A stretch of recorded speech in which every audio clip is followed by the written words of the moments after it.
Oh my goodness.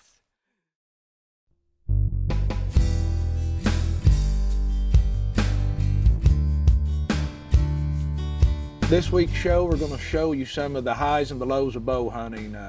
If you bow hunt at all, you're going to experience both. You're going to have some highs and lows, and this week we're going to show you a few and show you what bow hunting's all about. There's nothing quite like being in the outdoors with a bow. I like to rifle hunt too, but once you start bow hunting, it's just, the woods just seem more alive. There's not as many people out there, and you just have a lot more up-close encounters. This week's episode, we're gonna have some close encounters, and like I said, it's got some high points, and it's definitely got its low points too.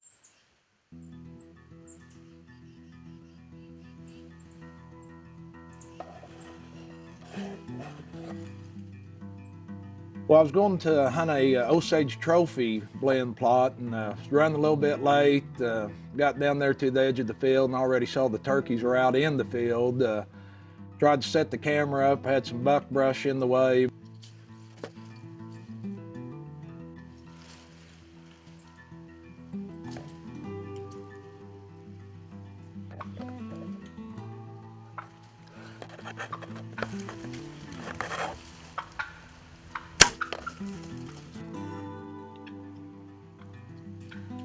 Ended up getting a shot off. My first shot, I think my quiver was rubbing up against the camera, and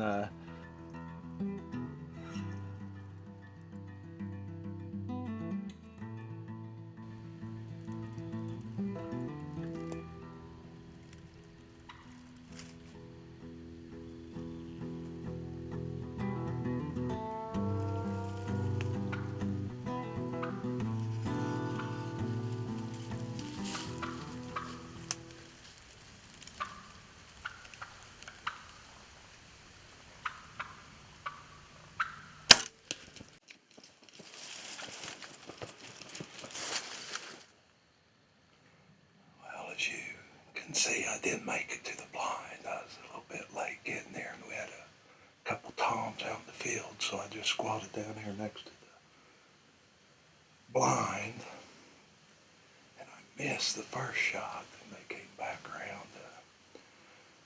This is on a Osage trophy blend. It's a mix. It's worked out fantastic for us for the deer and turkey.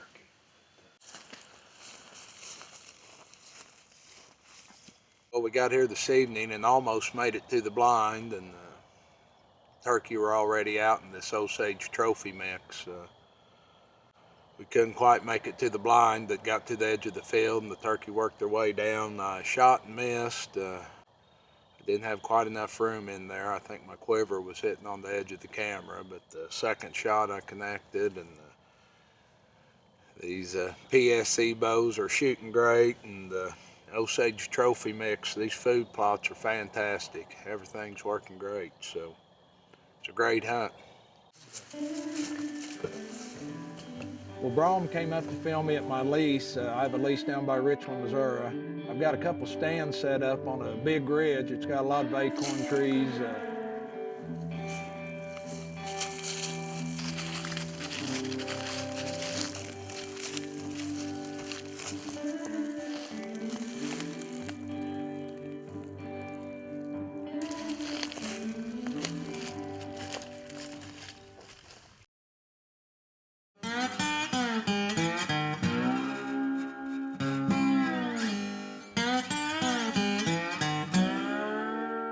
And on my lease at Richland, we tried to manage it for bigger deer.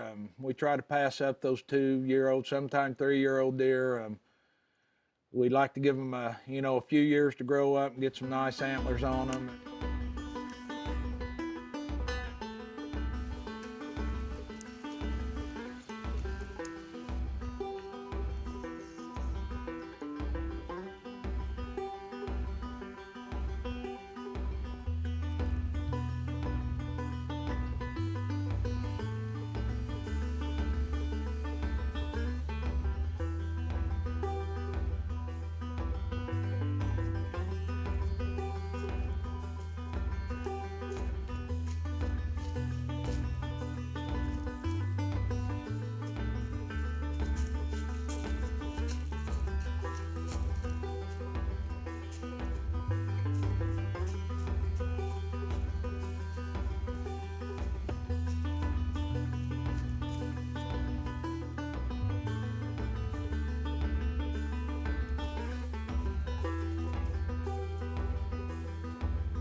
After the smaller bucket came through, I noticed some horns coming through the brush and started to grab my bow. And once he popped out, I realized he wasn't quite the buck we were looking for. Give him another couple years and he's going to be a nice deer, so we decided to pass on him.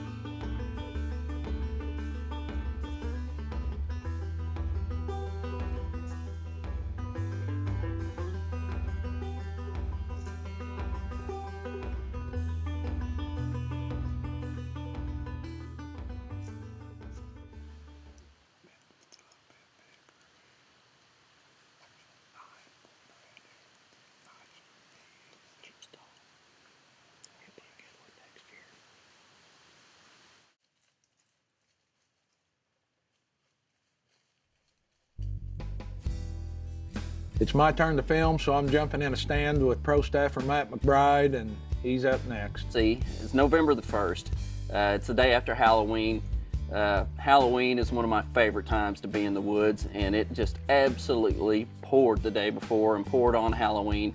And we just couldn't get the camera equipment out to a spot I was wanting to hunt, one of my leases, and it has produced some very nice deer in the past for us.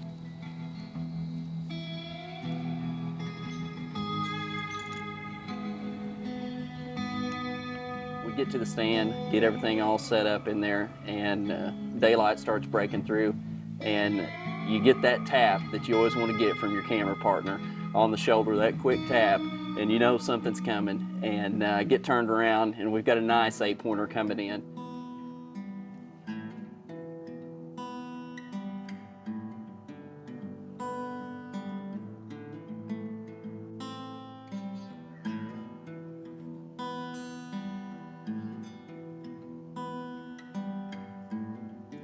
So the buck looks like he's coming right to us down an old fence line that's kind of fell over in the timber. And I'm thinking he's going to come right underneath the tree. And he turns and starts heading out. There's a deep, nasty hollow there that they like to bed in, and he was headed down to it. I gave the buck a grunt, and he kind of showed a little bit of attention, but just really wasn't responded to it. And he started heading out, so Scott gave him the snort wheeze, and he just bugged out on us.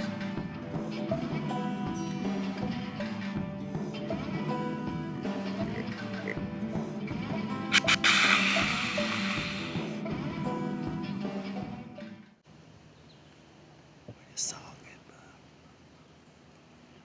It's still early, just got daylight, so hopefully there's more things to come. So the buck leaves, takes out, and you know, as it hopes, I was kind of getting down a little bit. You know, I thought that might have been our chance for the morning, and hang the bow up, set down, and it's not 5 minutes, and I can see another deer coming off the hillside there.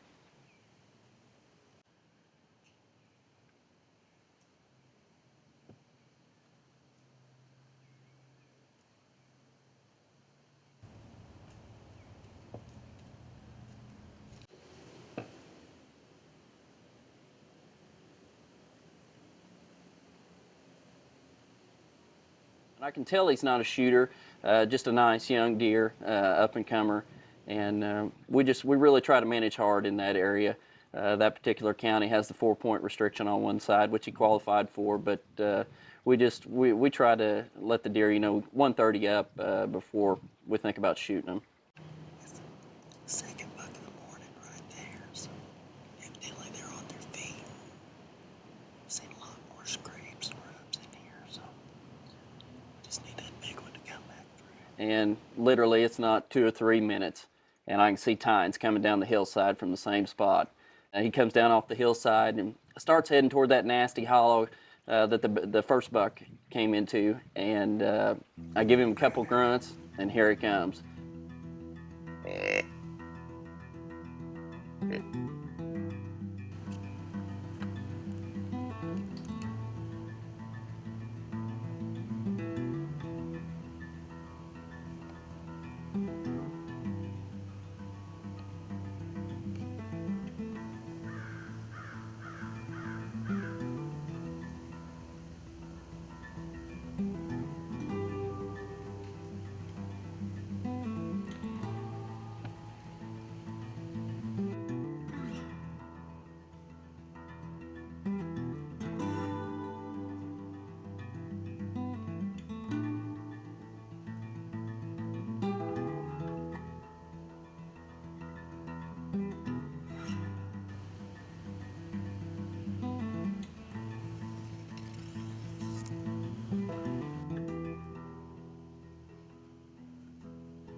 Man.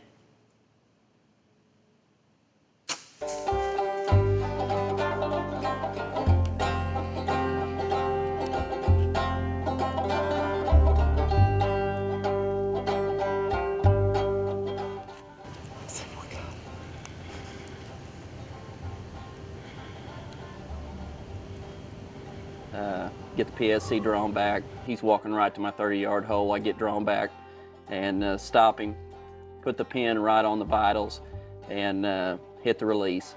And felt like a great shot, but in my heart I knew the shot was high whenever it hit. We're gonna give him some time, but I think the shot may have been a little bit high. The way this angle is and the way that hill is, I think we'll be all right. I tell you, we've had an exciting morning this morning. Had one good shooter buck come in early this morning. Thought he was gonna come right by as he turns and goes behind us. Had another smaller buck come in. It's November the 1st today, the day after Halloween. And it was rained all night last night for Halloween night. We couldn't hunt.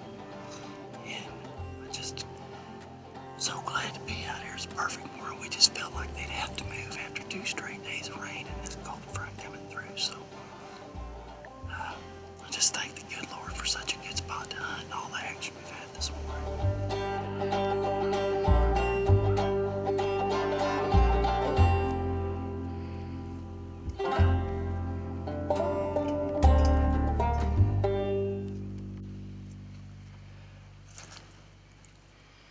Well, we're gonna head back to the truck. We're gonna go put all our stuff up.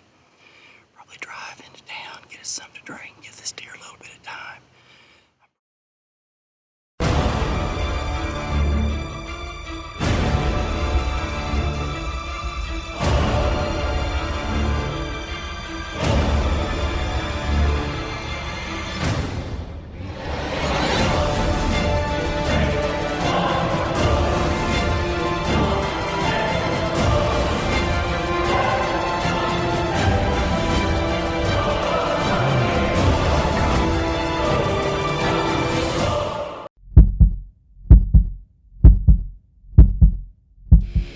Osage Trophy Blend Wildlife Food Plots, a specifically designed blend of wildlife forage seed made up of perennial legumes and annual forage brassicas. Planted in the spring or fall, Osage Trophy Blend produces a lush food plot that provides nourishment needed by native wildlife species, not only sustaining them throughout winter, but also aiding game wildlife to grow their maximum potential. Available at select outdoor sports stores throughout Missouri or online at OsageTrophyBlend.com.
Well, we just got back, ran to town, got something to drink, reviewed the footage. The shot was a little high,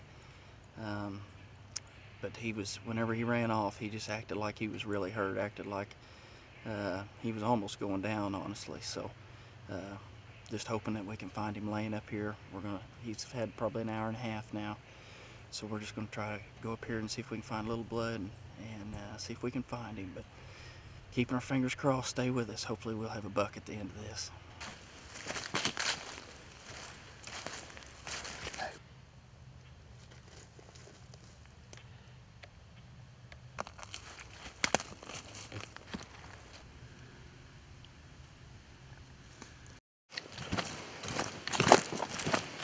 Well, I'm so sorry. that disappointment. You know, you go from the highest of highs to the lowest of lows in this sport, and it just makes you sick to not find one, but you know, that's hunting. And I just couldn't believe how much that deer had dropped whenever I'd shot. And it's my own fault, you know. I feel like every time I go hunting that I learn something. And I just misjudged that deer, how much he would drop. And you know, after reviewing the footage, I just really feel like this deer definitely is going to live to see another day. Makes me sick. I'm still sick about it. And there's not a day that goes by that I don't hardly think about it. The night of November the 9th, I thought I'm going to get back out there and go to that stand. And Scott was up in Iowa. He was hunting whitetails up there, and I thought, you know, I'm just going to get back out there, take my camera and set it up on the arm, film myself. We'll see what happens. And I'm sitting there, and all of a sudden I hear something coming up the ridge, and almost sound like a buck chasing a doe. And so I get my bow in my hand, get the camera pointed over there, and lo and behold, here comes 6 or 7 gobblers walking up through there.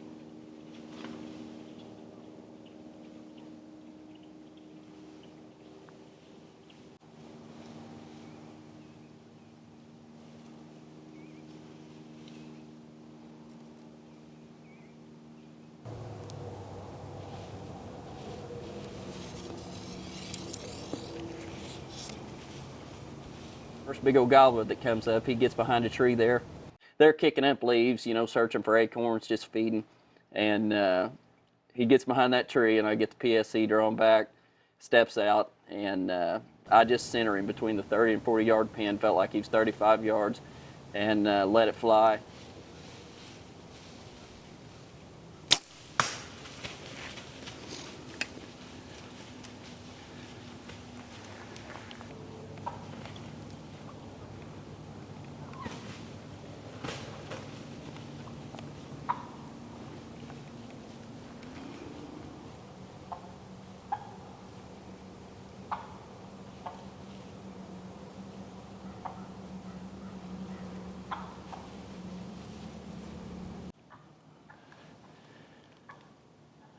super stoked.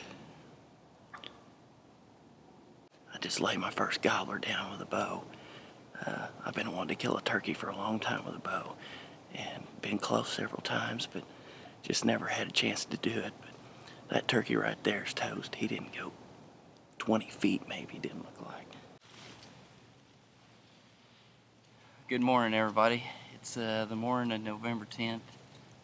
Came out whitetail hunting this morning, and actually had a group of turkeys come in, about 6 big long beards, and this one came into 35 yards. I was able to get a shot. This is my first gobbler with a bow. I've come close a few times, but never been able to make it happen. And he's a good one. He's got probably, I'd say about 11 and a half inch beard, 1.25 inch spurs. So I'm just tickled to death. That gobbler coming in and putting a perfect heart shot on him at 35 yards was definitely one of the highlights of my hunting career. And especially being by myself, being able to capture it on film was just pure luck as far as I'm concerned that it ever happened. But I'm telling you, if you don't bow hunt, you are missing out on one of the most exciting things you could ever do in this world.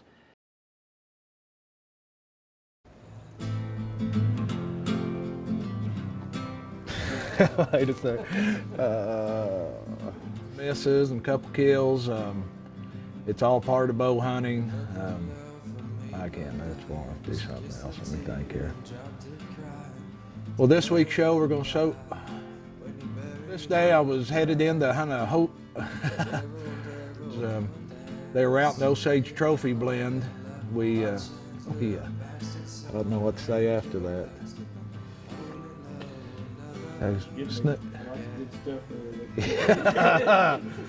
Oh, mercy. I'm giving him another couple years to get those horns bigger. What was you going to say? That's stupid. Let me do that again.